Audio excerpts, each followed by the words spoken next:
I have never had so much pressure in my life. In normal times, Sibel Gonsalves, a single parent in Cambridge, wears a lot of hats: mom, employee, college student. My biggest fear is being able to now be a good student, to be a good employee, to be a good mom, but also now to be a good teacher.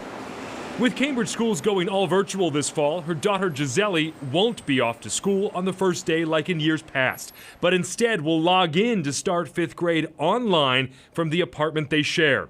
And Sibel will once again find herself managing not only her own career and studies, but also those of Gisele. It's very tough because I want to make sure that I give my daughter attention. I want to make sure that I take her out of the house to breathe some fresh air.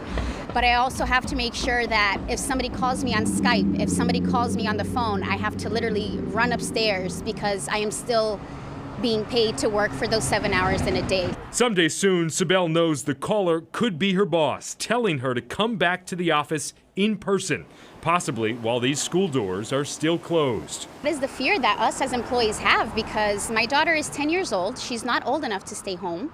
I wouldn't even know what to do. As a parent, I wouldn't know what to do. As a parent of 2 boys myself, I wish being a parent put you in a protected class, but unfortunately it doesn't. Go along. Chris Feudo is a North Shore dad of 2 boys and also an employment law attorney in Boston, advising companies. He's telling his clients the law requires them to offer special accommodations to certain employees, like those with a disability. But there are no special protections for employees just because they have a child. And that's creating new problems during the pandemic. How do we, as a country, improve our economy if we have a huge segment of our workers are dealing with these childcare issues? And I think this has really brought to light the systematic issues that we have with respect to childcare in the United States. Generally, childcare in the U.S. is expensive with limited availability, and combined with very little parental leave in this country makes it tough for working parents. Some other countries offer low-cost or heavily subsidized care from as early as age 1, and the pandemic has exacerbated just how lacking protections here are. The rights are very, very limited. We, as a nation, have not had a record of passing legislation that provides protections for employees who need to take time off of work for just regular run-of-the-mill parenting issues. Congress back in the spring did provide extra leave for workers, but given how long the pandemic has dragged on, it might not be enough. The Families First Coronavirus Relief Act provides 2 weeks sick leave at full pay for someone to quarantine, care for someone in quarantine, or care for a child whose school or daycare is closed. Working parents can also take an additional 10 weeks leave at 2/3 pay to care for a child whose school or daycare is closed. But here's the catch. It does not apply to employees of very small or very large companies, only those with between 50 and 500 workers. So employers are trying to figure out, okay, what are my legal obligations to employees? What do I do if somebody comes to me with a request for some type of accommodation or reduced schedule or remote schedule? Chris says the companies he's advising are working with employees as best they can. Obviously, work has to get done, and they need to figure out a way to get it done. Chris admits it's easier for companies to be flexible with white-collar jobs like his that can mostly be done remotely.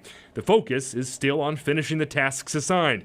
But at home, Chris finds his own workday has gotten longer as childcare issues arise. Finish a phone call and help my oldest fix something on his iPad. So a lot of breaks in between. It's very different, though, for workers who may not be able to work remotely, such as nurses, teachers, or grocery store employees.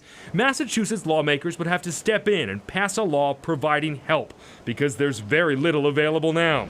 Governor Baker can only encourage but not require companies to offer flexible hours and work-from-home schedules.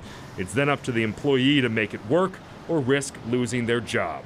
Their future employment is going to depend on how willing employers are to work with those employees to keep things going. That is my biggest fear, is if they call us tomorrow and they say, we're open, you have to show up to work, I don't have an option. And so I haven't even thought that far because I'm so alone. Back in Cambridge, Sibel is trying to focus on what she can control here and now. She's thankful for her job and the paycheck it brings. And it has really brought my daughter and I closer together because although it's just been her and I her whole life, I've never had time to really sit down and have conversations with her and play with her and do things that, you know, a person that is working all day and going to school wouldn't have enough time to give to their child.